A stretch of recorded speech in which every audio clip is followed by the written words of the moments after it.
Hi friends, welcome to our channel. ప్రేమతో అమ్మ కాదు కాదు అత్తమ్మ. ఈరోజు అత్తమ్మ చేత్తో నెల్లూరు చేపల పులుసు రుచి చూద్దాం రండి. అత్తమ్మ, చేపల పులుసుకి కావాల్సినవి ఏంటేంటి?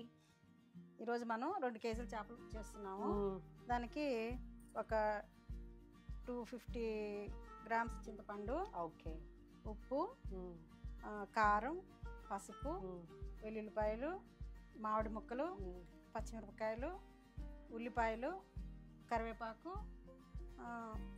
ఆవాలు, మెంతులు, ఆయిల్ పోసుకుందాం. ముందుగా తగినంత ఆయిల్ మరీ ఎక్కువ వేయకూడదు, అట్లనే తక్కువ ఉండకూడదు, కొంచెం ఆయిల్ పడుతుంది. చేపల పులుసుకి బాగా ఇంకా ఆయిల్ ఉంటేనే టేస్ట్ ఉంటదని అందరూ అంటారు కదా. బాగా పడుతుంది. ఆయిల్ బాగా కాగాలి, కొంచెం ఆవాలు, మెంతులు చిటపటలాడాలి. మెంతులు హెల్త్ కి చాలా మంచిదనేసి ఇంక అంటారు కదా. ఆయిల్ కాగింది.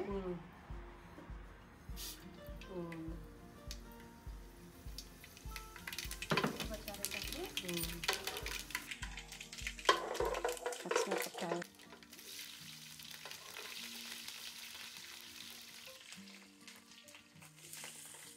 ఉల్లిపాయలు,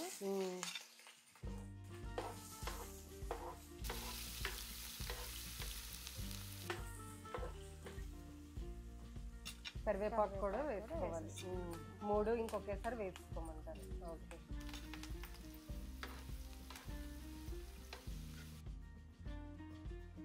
వెల్లుల్లిపాయలు వేసుకోవాలి. ఇప్పుడు అత్తమ్మ, ఇప్పుడు వెల్లుల్లిపాయలు దంచి వేయమంటారా లేకపోతే వెల్లుల్లిపాయలు ఇవి పెద్దగా ఉన్నాయి కదా, ఇక్కడ మన సైడ్ అయితే చిన్నగా ఉంటాయి కాబట్టి అట్లా వేసి దంచి వేసుకోవాలి. ఇప్పుడు పెద్దగా ఉంటాయి కాబట్టి 2గా కట్ చేసి వేసుకుందాం. ఓకే,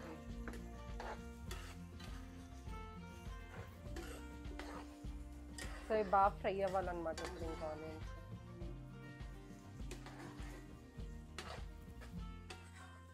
మంచి ఫ్లేవర్ వస్తుంది, ఈ గార్లిక్ కి మంచి స్మెల్ వస్తుంది. ఇంకా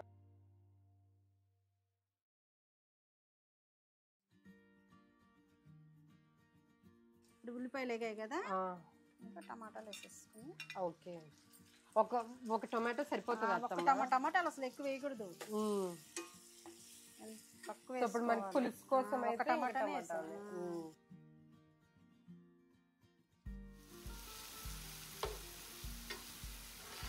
ఇప్పుడు దీంట్లో చేపలు వేసేసుకున్నాం. కదా బాగా. అవునత్తమ్మ, చేపలు వేసేసుకున్నాం. ఇవి 2 కేజెస్ చేపలు అనమాట. ఓకే, సో అయితే ఇప్పుడు చేపల పులుసుకు ఇప్పుడు ఇంత ఎక్కువ బాండి ఉంటే, వడల్పగా బాండి ఉంటే అప్పుడు బాగుంటది. అప్పుడు ముక్క విరగకుండా ఇంకుంటది అనమాట. అయితే ఇప్పుడు గరిటె వేసి తిప్పకూడదు అంటారా? గరిటె పెట్టకూడదు. కారం కొంచెం స్పైసీగానే చేయండి. మనందరం స్పైసీ లెవెల్ బాగానే తింటాం కాబట్టి స్పైసీగానే చేయండి. కారం పడుతుంది మాత్రం. ఇప్పుడు కొంచెం పసుపు వేసుకోమంటారు. కల్లుప్పు కొంచెం వేసుకోవాలి.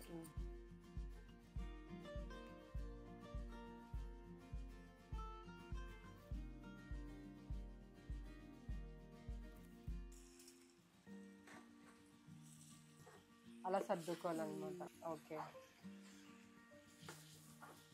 బాగుంది, చాలా కలర్ఫుల్ గా కనిపిస్తుంది. అంత కారం పసుపు అంతా వేసాక బాగా కలర్ఫుల్ గా కనిపిస్తుంది. ఇంకా ఇప్పుడే వెంటనే చింతపండు పులుసు. ఓకే,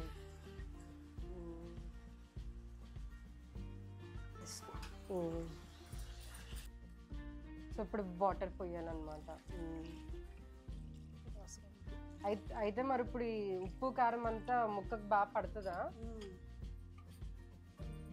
ఓకే, గరిటె పెట్టకుండా ఇలా తిప్పాలన్నమాట.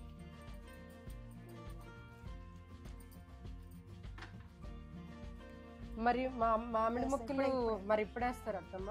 కొంచెం సర్దుకున్న తర్వాత అప్పుడు మామిడి ముక్కలు వేస్తారు.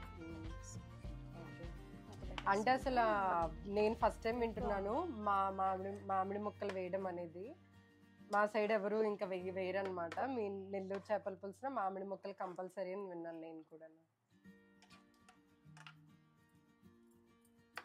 చాలా బాగా కలర్ఫుల్ గా కనిపిస్తుంది. ఇంక ఈరోజు అందరం బాగా తింటాం ఇంక ఇంట్లో. ఇంకొంచెం వాటర్ మరి వేసుకోవాలి. ఎక్కువ నీళ్ళు పోసుకోకూడదు. కొంచెం థిక్ కన్సిస్టెన్సీలో ఇంక ఉండాలన్నమాట. చిక్కగా ఉంటేనే బాగుంటుంది. ఓకే.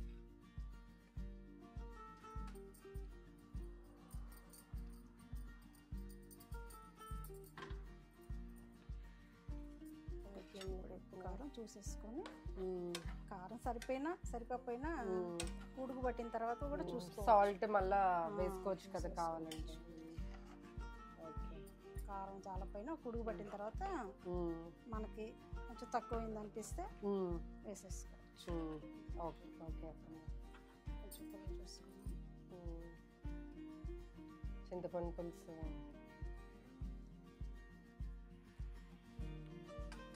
అలా పులుపు సరిపోయిందా? అయితే ఇప్పుడు 200 to 250 grams వరకు 2 kgs. 2 kgs కన్నా కొంచెం ఎక్కువ ఉంది కదా. అవును. అందుకని కొంచెం చింతపండు ఎక్కువ వేసాం. ఓకే.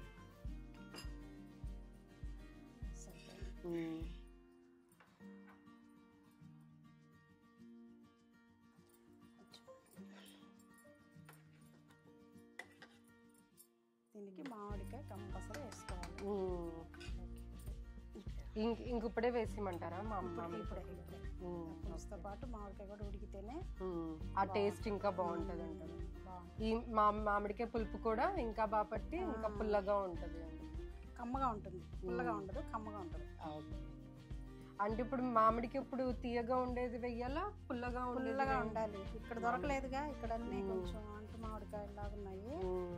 మనకైతే మంచి పుల్లకాయ వేస్తే కమ్మగా ఉంటుంది. కొంచెం వేసుకుని కొంచెం మళ్ళీ వేసుకున్నాం.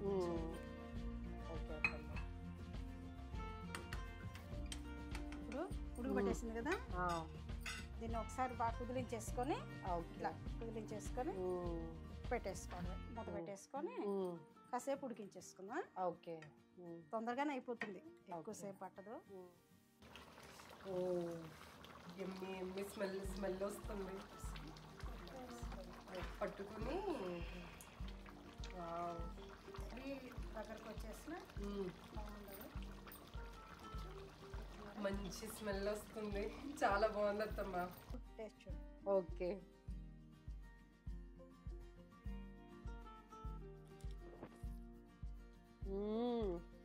సూపర్. అసలు మ్యాంగో టేస్ట్ అలా తెలుస్తుంది అసలు.